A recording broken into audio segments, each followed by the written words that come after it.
Yes, everyone, and welcome to Greek Talk, the premier video podcast for Greek genealogy enthusiasts. Greek Talk is hosted by Gregory, founder of Greek Ancestry, and co-hosted by Georgia Stryker-Kilman of Hellenic Genealogy Geek and Carol Kostakos-Petranik of Spartan Roots.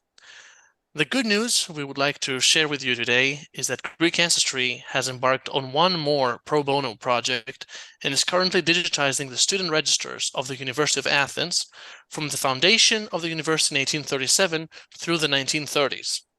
And this is a really fascinating collection, and we are looking forward to making it available to you. Now, Georgia, you have insisted on today's topic, memorable ancestral research trips. You've never been to Greece for research, is that right? Well, I was thinking about it, and in the mid 1970s, I went with my family and we visited the villages. But I was in my mid 20s. I really didn't care about learning about my family history. And then, when about 15 years ago, I worked in Athens for about a year and a half, living out of a hotel. But again, I wasn't serious about genealogy at that time. I hadn't met Carol, hadn't met Gregory. I wouldn't have even known where to start. I would definitely approach it differently now. So people are consistently asking, questions and making comments on Hellenic Genealogy Geek, the Facebook group, about wanting to go to the village and do research on their family. So I think what we should discuss today is how you can realistically create a plan for a research trip and help set expectations about what's going to happen. Now, there are in my mind, two different types of research trips. There's the type where you go visit the village of origin, you meet possible relatives, you see where these relatives lived and interact with the locals and absorb the culture, etc. And then there's the Carol kind, the research trip, okay? You probably visit the village and all that, but you actually do the research in various archives. So, Greg, you've gone on multiple trips with people to their village of origin. What do these people need to know before they go? And what have been some of your experiences? Okay. In last Greek talk, Carol used an ancient Greek word, pothos, when describing, the feelings of the soldier during the campaign. Um, no, pathos. It was pathos. Office, yes. Pathos. And so today I'm going to use another ancient Greek word. That's nostos. Nostos means the return of one to one's ancestral land, to one's homeland. And I can tell you that this is a really fascinating experience for everyone, for everybody. So yes, I've been to research trips with clients, and they're always they're always enthusiastic about it. Um, you always need to plan ahead. Okay, so you can't just show up, say I'll visit for an afternoon, and that's it. You always need to plan ahead. So what I do is to discuss with a client in advance and talk about their research goals, their expectations, because it is really, you never know what will happen. You might be finding, tons of records. You might be finding tons of relatives. You might not find neither records nor relatives, but, see the house where your grandfather was born in, or find objects or whatever. Uh, Today, I'll just briefly talk about my experiences when visiting Siatista, which is in northern Greece in the prefecture of Kozani, with a client of mine in 2022 and 2023, and we're actually going to visit again this September. And I would like to show you some photographs.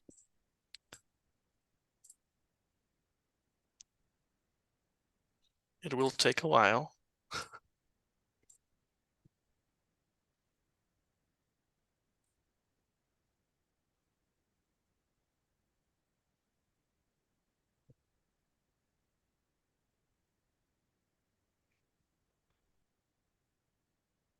All right. So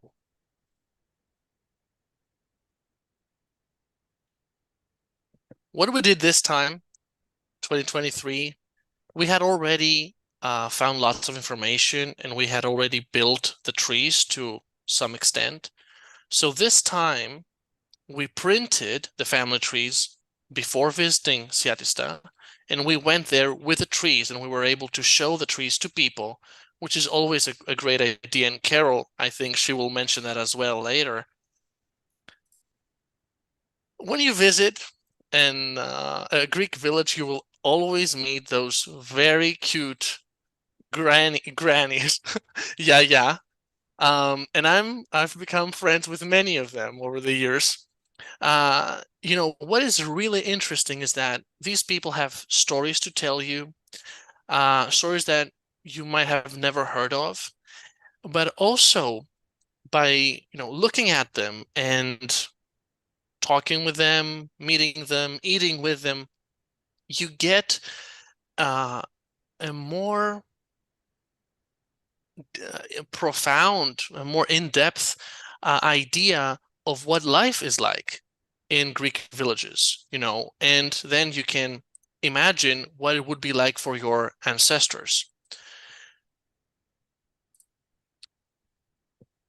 In 2022, when we firstly visited Siatista with my client, we found the house that her grandfather had built around 1930, hoping that at some point he would return back to Siatista. He never did. He just, he lived and died in the States.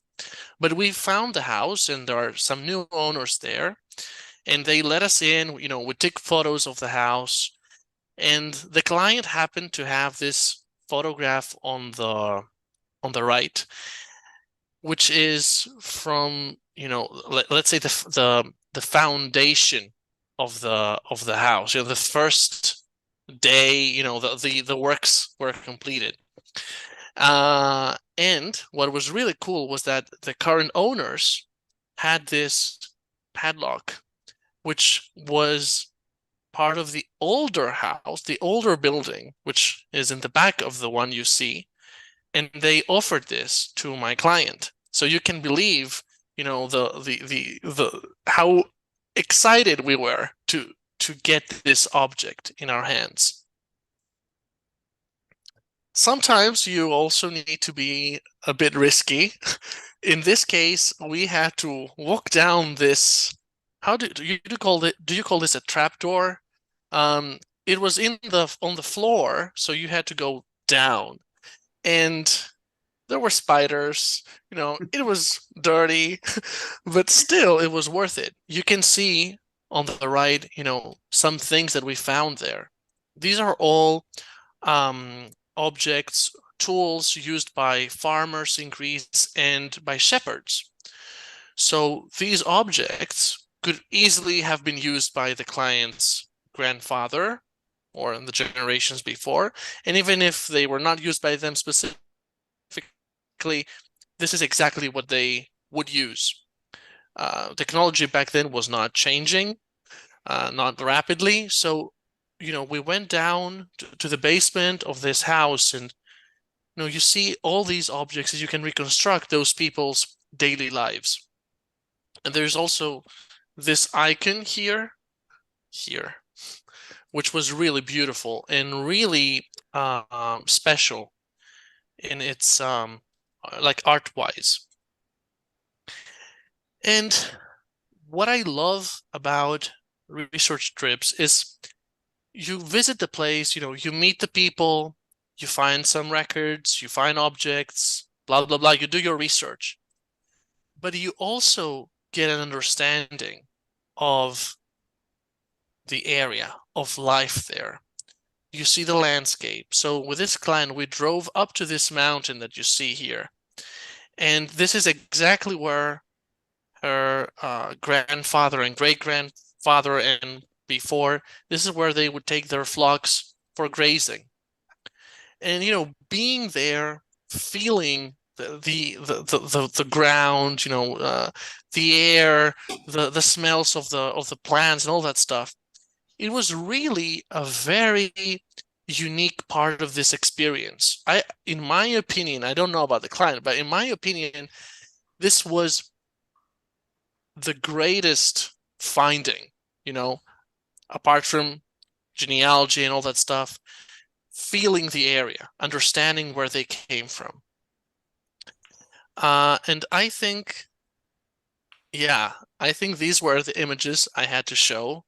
And here's Carol's part and her adventures in Laconia. Oh my gosh, my Laconia, my Sparta, my three of my grandparents were from the same village, Ayanis, and my fourth grandparent, my grandmother, was from a strasse next door. So this is my home base. This is me. And this picture in the background is going up the mountain to Anavriti and looking down into the valley where Ayanis is and where Sparta is. The pictures that Greg has there, the one on the upper right that says Sikaraiki, one of my great grandmothers was born in Sikaraiki, which is adjacent to Ayani. So, like I said, this is who I am. This is who I am. So some of the things that I would do if I was planning a research trip today, because as Gregory has on the screen, we started in 2014, and I was really, really blessed and thrilled to have met Greg right around that time, and that he offered to go with me on this research trip.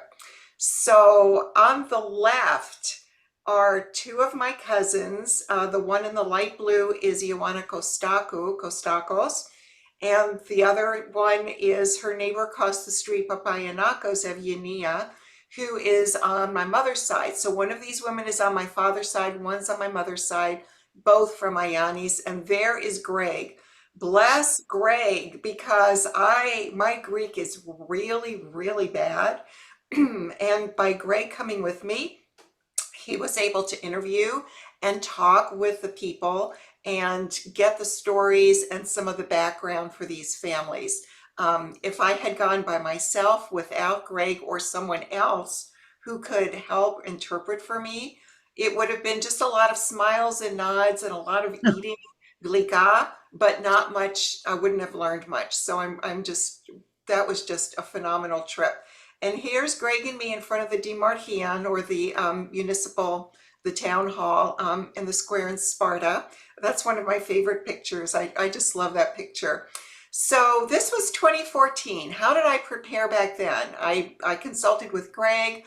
I brought the information that I had with me about the family, and that's how I would do. Oh, we made a list of places we were going to go. I had my cousin, who's a priest in Brooklyn, write a letter of introduction that we brought to the priests in the village, and also we brought to the metropolis. My cousin, Father Eugene, explained that I was there to learn about the family. Obviously, he used his church letterhead and his official stamp, so it looked really important and impressive. But it was an important key. It was very helpful to have a letter like this to bring to people who don't really know you, and who it opens the door, and it makes them trust you a little more, that you are there really to learn about your family, and you're not there for some nefarious reason like wanting to snatch somebody's olive grove or something. So you need to decide who you want to learn about and where you need to go. Those are the first two things. You need to make. Can I stop 1 second? I want to butt in a second before we Yeah. go any further. Listen, okay, when you went, and even with Gregory's thing, you notify the people ahead of time Oh yeah. that Oh you're yeah. coming. All right. Absolutely. So, Carol, you knew some of these relatives and you contacted them ahead of time to tell them you were coming, Right. Correct. But Absolutely. because this is you not don't just always the do a drop case. by. Right. Well, In, because I knew that I had family in the village, and I had their names. I had started corresponding with them just to send Christmas cards or say hello before my trip. So I was very fortunate, and I still am very fortunate, to have cousins in the village. But people sometimes will want to go to an ancestral village and they don't know if there's any family there. They have no idea if anybody from their immediate family has remained, or some of those descendants. So the strategy for that is a little different. Greg, what would you suggest for people who don't know if they have cousins in the village? There's a classic recipe. You show up on Sunday morning, you go to the church, you attend liturgy, so they see you, they notice you. All the yayades start talking like, oh, who is that? Piano enough those, Because you're a And stranger, they know you don't exactly, belong there. Yeah. exactly. And then you go to the cafenio, the little cafe of the village, usually located at the square. So you go there, you order something, and you start talking about like who you are, what you're looking for, who you're looking for. Mhm. And everybody will be very, very, willing to help you, to call someone. I remember my first trip. It was in a mountainous area close to Patras. And I went there with a client. We didn't know anybody there. So we go to the church, then we go to the cafenio, and a couple of hours later, we end up eating sausages and drinking raki at the house of some distant cousins. They didn't have any information to share. They didn't have any photos. They were not interested in genealogy. But the fact that a cousin was visiting from the States, they were typical philoxeny Greeks interested, in helping you and welcoming you to the village. And that's the beauty when you go, is people really are just so kind and so welcoming. It just warms your heart. Ah, the Maltsiniotis Tower in Ayanis. There is a family legend that two parts of my Papayanakos family have told me. Both of these parts have not like collaborated on the story, but they heard it independently. That our Papayanakos family is related to the Maltsiniotis family of Ayanis, and the Maltsiniotis family was a very wealthy family, and a family that actually produced armaments for wars that Greece participated in. And there's stories about this on the internet that we found, so it's absolutely fascinating. But this is the tower. This is a building unlike any other in the village, and it belonged to the Maltsiniotis family. And now that I've gone back many years and done some research, even in notary records, I'm finding that there were documents that were signed in this building. So this family was quite prominent. It was fun to see it. Unfortunately, you can see it's quite in disrepair. But I always walk by and when I'm there and kind of get a little nostalgic and wish that I could make that connection between my family and their family. But unfortunately, I haven't been able to do that yet, but I haven't given up. And this is a record from the metropolis of Sparta, which is the marriage of my great-grandparents. And it was, you can only imagine how I felt when we were able to find this record. And these I remember records, that moment. and these records, yes, these records just prompted me and Greg to go back and start the project to digitize all the marriage records in the metropolis of Sparta, so that you can see how the pages are curled on one side. Well, this is a book in really good shape. You should see some of the other books that we looked at. It just made my skin crawl and made me so sad. So we were very fortunate. There were a lot of kind of miraculous things that happened that we were able to get that contract. This is, you saw Greg, how he printed out the family tree for when he went to Siesta. Sorry, I didn't pronounce that correct. Sietista. Siestista. This is Theologos, one of my other villages. My Zacharaikis great-grandmother is from here, and I kind of started this tradition where I would go and the priest would help and say, I'm in town and we're going to have a Zacharaikis cousins reunion in the Platea. And I bring the printouts of the chart. Everybody comes. They look to see where they are on this chart, and we have food and even the priest dances with us, and we just have a wonderful, wonderful reunion. And they look forward to it every summer. So that's just some of the wonderful experiences that I've had. So Georgia, do you want to ask me a question, or should I just keep rambling? Well, I think that, okay, we've gone into visiting the village, but now when you originally went to the archives and you started doing research, you had some preparation, you knew exactly what you were looking for. You need to tell people what it is, how they prepare, what they need to bring. They can't just show up and say, hey, I'm here and I want to do research on the Kostakos family. Right. In fact, I'm just going to digress for 1 second and tell you that I did that in a town hall, in a CAP office, and I got looks like, are you kidding me? In fact, I took a picture of it. There were people lined out the door to take care of their everyday business. And when it got to be my turn, I said that I was looking for records from the mid 1800s for my family. And the clerk looked at me like, are you crazy? And she pointed and she said, look at all these people here. I don't have time for that. So with that experience, what I learned is that you need to let people know, first of all, you need to know, where are you going to go? Are you going to the CAP office? Are you going to the Lixarchian? They're two different places. Are you going to the metropolis? Are you going to the village church? Are you going to the archives? There's lots of places that you can visit. And so you need to decide where it is you need to go. And then you need to let those people know that you're coming. You need to tell them when you're coming, what specifically you're looking for. You need to be very kind in your letter. We can't be pushy Americans. We have to be just very, understand the way people there operate, which is, sure, Different. happy to help you, but you need to be kind and courteous and grateful for whatever assistance they give you. So that needs to come out in your letter. That letter needs to be in Greek. You cannot just assume people speak English. So Greg, or maybe somebody that you know that speaks Greek, or if you have a priest like I do, that's a cousin, that's even better, because then it looks official. But you have to let them know you're coming. So you need to mail them that letter.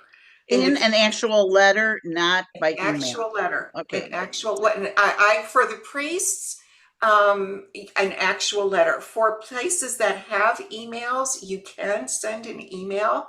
But honestly, I have no idea if the clerk gets an email and they're looking, Right. somebody's looking for records from 1890, if they're even going to pay attention to it. So I would physically mail it. Wait, Greg's And got I, something to say. You and can I would tell Yeah. also he's bring squirming. copies.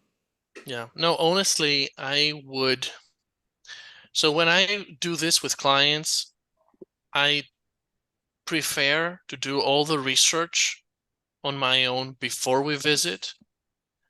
And then we just visit together to get the experience. Because if you're interested, so Carol has visited, I don't know, like 8 times. And, she spends weeks and weeks and months. Most people, when they visit, they have 1 or 2 days maximum. And you can't expect to do serious research in 1 or 2 days. The priest might be away. The archives might be closed. The clerk who is in charge of that, of the mail register, might be away, especially in the summer. So what I always prefer is to do the research in advance. Now, if the client wants to do research with me, which, to be honest, is not really helpful, because most of the clients won't be able to read and conduct research themselves. So just me doing my research and having someone next to me just watching, it doesn't help. It's better to invest that time in meeting new people and touring the village. All right, but Greg, we're talking, what about people that aren't going to be using you as their escort? So now because we get caught, I'm going on vacation to Greece and I want to go visit the village. All right. So before they go, if they really would like to get information, even if it's just talking to the family, they should have done as much research as they can ahead of time, which Yes. is available online or communicating with the archives ahead of time, asking the questions, getting the Correct. responses, right? Correct. Yeah, yeah. Whether they want to do it themselves or if they want to, work with a professional, Right. the research or some part of the research needs to be done beforehand. I remember when Carol firstly visited Agios in Sparta, and we started meeting relatives, distant ones. Um, you know, since we were not yet very familiar with the family trees, we were making mistakes. We were saying wrong names to the relatives, and that was confusing, if not upsetting for them. So, you need to do some research in advance. And if you want to do serious research while you're there, you need to dedicate some time. You can't expect to do it in one day.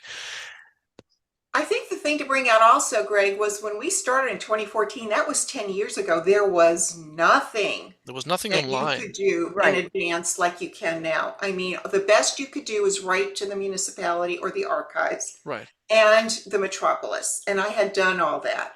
But we couldn't go to GreekAncestry.net and try to find a family name in a village or go to MyHeritage and look for Sparta marriages. We Yeah. had none of those Were resources. even the didn't. GAC records available back then, or did you even know about them? I Exactly. mean, Exactly. So the GAC, like the online GAC records were there. However, Greek genealogy back then was at such an infant stage that we did not know what types of records to request. So you right. would write to the metropolis and you would just be like, do you have a baptismal record? While now we know that the metropolis does not have baptismal records, that they only have marriage records. So it's also like a learning process. Mhm. With this Right. client, But now our people in our group are lucky because you guys have learned. yep, So, Carol, when you go, so let's say you're going to go and spend a week. I know you usually spend longer, but you do other things too. When you go, you set up a plan, Oh, an yeah. actual plan ahead of time that here's your schedule. And then I know you're ready for things to fall through. So here's your backup schedule of things so that you take advantage of all your time there. Can you talk about that a little bit? Sure. This past summer was a real eye opener for me because I had, when I go, like Greg said, I would usually go for a month. And I was doing a lot of work for Greg.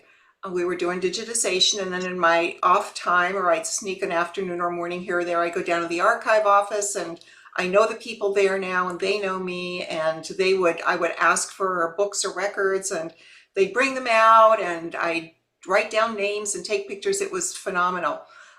So this past summer in 2023, when I went, I planned an entire month. In my mind, 3 days a week at the archives and then 2 days a week visiting villages and doing other things. And I wrote and let them know I was coming and they were all excited. Yes, we're happy to see you, blah, blah, blah. Okay, so I show up. And I learned on the first day that their policies have changed and that they no longer allow public access to records. And I understand that this has become more and more common in Greece, where 3 or 4 years ago, you could go in and sit down and request a book of male registers. They would bring you the book and you could look through it. Those policies have now changed. And the policy now is that you send a request to the archive office with the name of the individual or the family and the village that that family lived in. They do the research and they send you back an email with the records. So the bad point is that you can't go and flip through those books yourself. The good point is that you could do what Greg just said, which is you can do a lot of your research in advance. And when you get those records in advance, then you can put them in your genealogy database. And maybe that's another vidcast we should talk about, is how you maintain your records. Well, And I see a downside to this because, okay, and you do too, is that when you used to be able to go through the books, let's face it, a lot of times when you go to do the research, you don't really know other than your grandfather or your great grandfather's name. So you're looking for clues, other people in the village with the name, Correct. their families' names, this sort of thing. You don't have that opportunity now. You have to go step by step by step. You do in Um, Sparta. Absolutely, that's correct. And that was one of the wonderful things that enabled me to expand my research was being able to sit down and look through those books and be able to figure out exactly where I needed to go and expand my research. So, just in case your plans fall through like mine did, you have to have a plan B. Yeah. What else will you do if, as Greg said, the archive office won't let you in or the clerk's not there or whatever? So I spent a lot of time at the library in Sparta this past summer. I digitized a Plan lot of B. books. I did a lot of other work that will help expand my research in a different way. So yeah, like wrapping up, planning ahead is crucial. It's crucial. You can't just go not knowing anything. I advise that you work with a professional to make sure that you have accurate information before you go and that you know what types of records you're looking for. You don't just want to go and say, okay, what's here to find? You want to go with a purpose. Correct. And then you might need to visit again and again and again. This is the first time we're visiting Seattle with my client, and she says it's going to be the last one. We'll see. This is what we were saying last year too. We'll find out. and you should have somebody that speaks Greek, a Yes. relative, bring somebody else along. You need to have somebody that Yeah. speaks Greek to get things accomplished properly, right? Yeah. Mm-hmm. To order One the other right food at the restaurant. Yeah, Yes. but one other thing that I would do is I would bring small gifts to give people that help you. Like I live near DC, so I can go get pens that have USA on them or something, put a little ribbon on them. And I mean, it's a small thing, but in Greece, you bring gifts when you visit. You bring sweets when you go to a family's home. And when somebody takes the time to help you and you give them even just a pen, it makes them feel that you truly appreciate their Yeah. efforts. And I think being grateful and being gracious are just critical on a research trip. What I do in this case, and we can then call it a day, what I do is I buy locally.